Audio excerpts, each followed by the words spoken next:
టీవీ24 స్టూడియోలో యాడ్ కోసం ads and promotions కి ఈ కాంటాక్ట్ నంబర్ ని సంప్రదించండి 9662 చాలా మంది పవన్ కళ్యాణ్ గారికి అసలు ఏ శాఖ ఇస్తారు, ముఖ్యంగా ఆయనకి ఏ మంత్రి పదవి ఇస్తారు, సీఎం స్థాయిలో చాలా మంది ఊహించుకున్నారు. ఆ స్థాయిలో అసలు ఆ పదవి ఉంటుందా ఏంటి అనే వాళ్ళకి చాలా క్లారిటీగా నారా చంద్రబాబు నాయుడు గారు ఆయన ప్రియమైన స్నేహితుడికి, ముఖ్యంగా ఎన్డీఏ కూటమి బలపడటానికి, ఎన్డీఏ కూటమి గెలవటానికి ఈసారి ముందు ఉన్నటువంటి వ్యక్తి, అందరినీ ఎన్నో అవమానాలు పడి ముందుకు తీసుకొచ్చినటువంటి వ్యక్తి పవన్ కళ్యాణ్ గారు. జనసేన పార్టీ అధినేత పవన్ కళ్యాణ్ గారు తనకి తాను 10 ఇంతలు తగ్గించుకుని కూడా ఈసారి ప్రజలు గెలవాలి, ఒక అద్భుతమైనటువంటి పరిపాలన మనం అందించాలి, ముఖ్యంగా గత ప్రభుత్వంలో జరిగినటువంటి ఒక అరాచక పాలనని మనం కూలదొయ్యాలి అనే ఉద్దేశంతో ఎన్డీఏ కూటమిని బలపరిచి తీసుకొచ్చినటువంటి వ్యక్తి. సో చాలా మంది జనసేన పార్టీకి సంబంధించిన జన సైనికుల్లో, జనసేన పార్టీ నాయకుల్లో, అభిమానుల్లో చాలా మంది పవన్ కళ్యాణ్ గారికి ఆ స్థాయి వస్తుందా లేదా, 20 సీట్లతో తీసుకుంటే ఆయన ఏది అడగటానికి ఉండదు అనుకునే వాళ్ళకి నారా చంద్రబాబు నాయుడు గారు ఒక అద్భుతమైనటువంటి శాఖను ఆయనకి కేటాయించడమే కాకుండా ఉప ముఖ్యమంత్రిగా, అంటే చాలా మనం గతంలో చూసాం, ఉప ముఖ్యమంత్రులు అంటే ఒక 10 మందిని వేసుకున్నాం, 4గురిని వేసుకున్నాం, 5గురిని వేసుకున్నాం, ఆ పదవికే అసలు విలువ లేకుండా చేసినటువంటి గత ప్రభుత్వాన్ని చూసాం. కానీ ఎవరికి కూడా ఆ శాఖ వేరే వాళ్ళకి ఇవ్వకుండా డిప్యూటీ చీఫ్ మినిస్టర్గా పవన్ కళ్యాణ్ గారికి ఇవ్వటం అంటే ఒక సీఎం తర్వాత ఆ స్థాయిలో ఉండాలి. ముఖ్యంగా నాకు ఇతర చేదోడు వాదోడుగా ఉండి నన్ను నిలబెట్టినటువంటి నా పవన్ కళ్యాణ్ నా సోదరుడు అని చెప్పి ఆయన గతంలో చెప్పడం జరిగింది. సో ఏదేమైనా సరే నిజంగా నారా చంద్రబాబు నాయుడు గారు ఒక అద్భుతమైనటువంటి విషయాన్ని చాలా క్లియర్గా చెప్పారు. డిప్యూటీ సీఎంగా ఆయనకి ప్రమాణ స్వీకారం చేయించి ఒక ముఖ్యంగా చాలా శాఖలు కూడా కేటాయించడం జరిగింది. దాదాపు 6 శాఖలు 7 శాఖలు పవన్ కళ్యాణ్ గారికి కేటాయిస్తే అవి కూడా చాలా అద్భుతమైనటువంటి శాఖలు. పవన్ కళ్యాణ్ గారికి ఆయన ఆ శాఖలకే వన్నె తెచ్చే అవకాశం కల్పించేటువంటి శాఖలు ఇచ్చారు.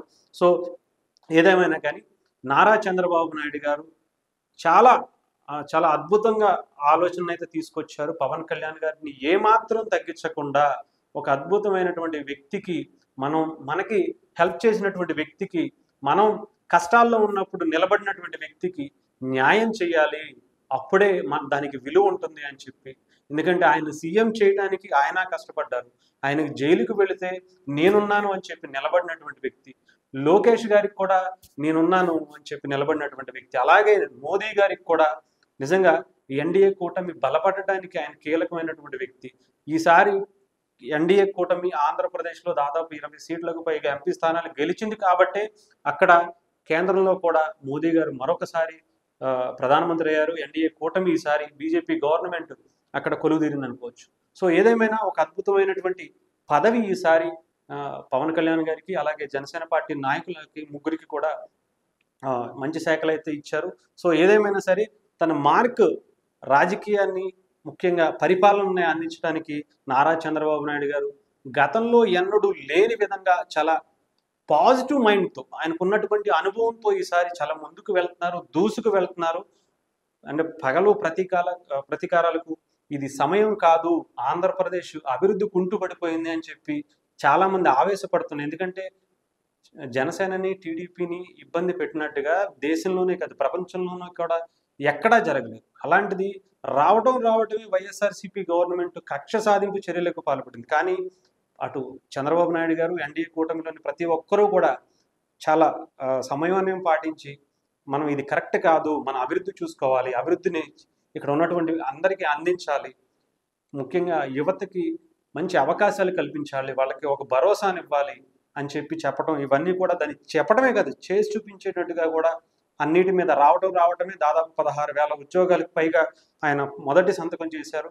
అనేక మందికి పెన్షన్స్ ఇవ్వటం, దాని మీద కూడా 2వ సంతకం చేశారు. సో ఏదేమైనా సరే మార్క్ పరిపాలన అయితే చంద్రబాబు నాయుడు గారిని బ్యాక్, అంటే బాస్ ఈజ్ బ్యాక్ అన్నట్టుగా చూపిస్తున్నారు. ఈసారి పవన్ కళ్యాణ్ గారికి కూడా మంచి హోదాలో, తనకి తగ్గ స్థాయిలో పవన్ కళ్యాణ్ గారిని నిలబెట్టినటువంటి వ్యక్తి నారా చంద్రబాబు నాయుడు గారు. ఈ జనసేన వుడెన్ మెమెంటో కోసం ఇప్పుడే ఈ వాట్సాప్ నంబర్ కి కాంటాక్ట్ చేయండి.